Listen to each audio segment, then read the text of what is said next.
السلام علیکم ورحمۃ اللہ وبرکاتہ۔ موت ایک حقیقت ہے اور اس کا انکار نہیں ہے۔ اللہ تعالیٰ ہر ایک شخص کو اسے یاد رکھنے کی توفیق نصیب فرمائے۔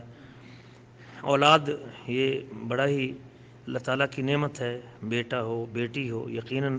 اللہ تعالیٰ کی عنایت اور مہربانی ہے، لیکن یقیناً اس اولاد کے اندر اللہ تعالیٰ نے بندے کے لیے خیر کے پہلو بھی رکھے ہیں، اور بڑا ہو کے کیا بننا ہے، والدین کے لیے نیک نامی کا باعث بننا ہے یا بدنامی کا باعث بننا ہے، یہ اللہ کو معلوم ہے۔ لیکن اگر بچپن کے اندر کسی کا بیٹا یا بیٹی اللہ کے پاس چلا جاتا ہے، اس میں تو کوئی شک نہیں کہ وہ ذخیرہ آخرت ہے، اور سب سے بڑی جو انسان کی ضرورت ہے وہ قیامت کے دن، جب نہ باپ کام آئے گا نہ ماں کام آئے گی، نسبی تعلق ٹوٹ جائیں گے۔ فَإِذَا نُفِخَ فِي الصُّورِ فَلَا أَنْسَابَ بَيْنَهُمْ، جب سور پھونکا جائے گا تو نسبی رشتے سارے کے سارے ٹوٹ جائیں گے۔ باپ بیٹے کا تعلق، میاں بیوی کا تعلق، ماموں بھانجے کا تعلق، چچا بھتیجا کا تعلق۔ لیکن کس قدر خوش نصیب ہے وہ ماں اور وہ باپ کہ جس کا چھوٹا نامولود بچہ اور نابالغ بچہ جنت کے دروازے پہ کھڑا ہوگا اور اسے کہا جائے گا کہ جا جنت میں چلا جا، تو وہ کہے گا کہ میں اپنے والدین کا انتظار کر رہا ہوں، اور میں اپنے والدین کو، بلکہ ایک شخص کہے گا کہ مجھے اپنا باپ بنا لو، تو کہنے لگے نہیں مجھے لے جاؤ، تو کہنے لگے نہیں میں اپنے باپ کے ساتھ جنت میں جاؤں گا۔ تو ہماری عزیزہ اور باقی جو ہمارے بھائی ہیں جن کا یہ بچہ رخصت ہوا ہے، اللہ سے اجر کی امید رکھیں اور میزان اسناد کو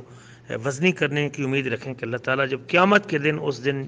جب نفس نفسی کا عالم ہوگا اور جب ہمارے بیٹے اور باپ اور جو جوان بچے ہیں وہ بھی تعلق توڑ لیں گے، تب اگر مجھے اور آپ کو یہ بچہ بطور سفارشی اللہ کے ہاں جنت میں لے جائے گا تو اس سے بڑی اور سعادت کیا ہو سکتی ہے۔ اور پھر اسی طرح آخرت کے مرحلوں میں سے ایک مرحلہ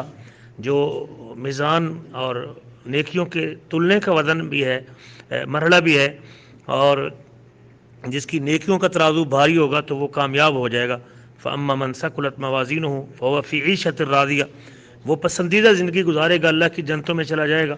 جس کی نیکیوں کا پلڑا وزنی ہوگا وہ کامیاب ہونے والے ہیں۔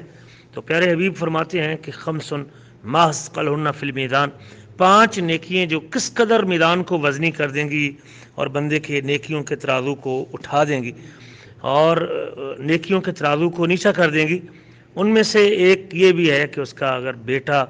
اور اس کا بچہ اللہ کے پاس چلا گیا ہے تو وہ اس کے نیکیوں کے ترازو کے وزنی کرنے کا سبب بنے گا۔ تو اسی طرح یہ بھی حدیث میں آتا ہے کہ میں اپنے بندے کی جب محبوب ترین چیز لیتا ہوں تو اس کے بدلے میں جنت عطا کرتا ہوں۔ تو یہ بچوں کا رخصت ہونا اور اللہ کے پاس چلے جانا، یہ تو بندے کا کہہ لیں ایڈوانس بکنگ ہے اپنے اللہ کی جنت میں۔ اللہ تعالیٰ صبر دے ہماری بہن کو، بیٹی کو اور بھائی کو، اور یہ صبر باعث اجر بنائے۔ اور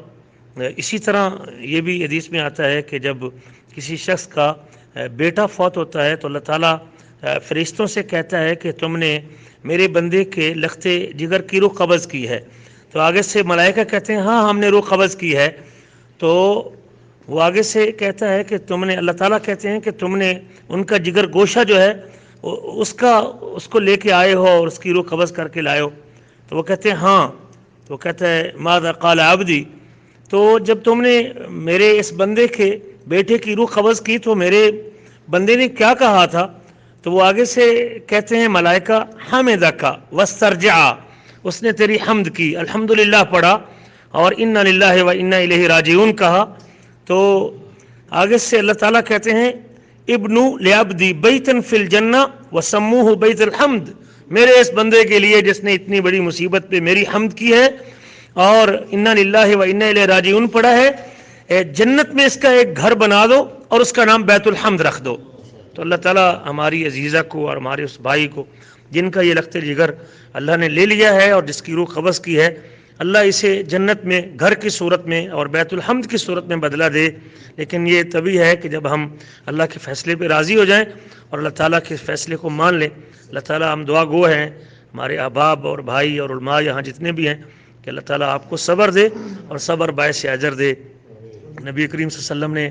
فرمایا تھا اس خاتون کو جو قبر پہ اپنے بچے کی قبر پہ رو رہی تھی، اور آپ صلی اللہ علیہ وسلم نے فرمایا اصبری اتق اللہ واصبری، اللہ سے ڈر اور صبر کر۔ وہ آگے سے کہتی ہے آپ کا بیٹا ہوتا تو پتہ چلتا، تو بعد میں کسی نے بتایا اللہ کی بندی یہ اللہ کے رسول تھے جو تجھے صبر کی تلقین کر رہے تھے. تو پھر بھاگی ہوئی اللہ کے رسول کے گھر آئی اور کہنے لگی میں صبر کرتی ہوں. تو آپ نے فرمایا انما الصبر عند الصدمۃ الاولی، ادھر سے چوٹ لگے اور ادھر سے خبر ملے باپ کے وفات کی اور بیٹے کے فوت ہونے کی اور بچی کے رخصت ہونے کی، اور یہ آگے سے کہ اللہ میں تیرے فیصلے پہ راضی ہوں، تو اس وقت یقیناً یہ صبر باعث اجر بنتا ہے. اللہ تعالیٰ آپ کو صبر دے اور باقی بہن بھائیوں کو اور باقی عزیزوں کو اور صبر باعث اجر دے. اللہ تعالیٰ ہمت دے اور توفیق دے، اور اللہ تعالیٰ قیامت کے دن جو خیر اللہ نے رکھی ہے اس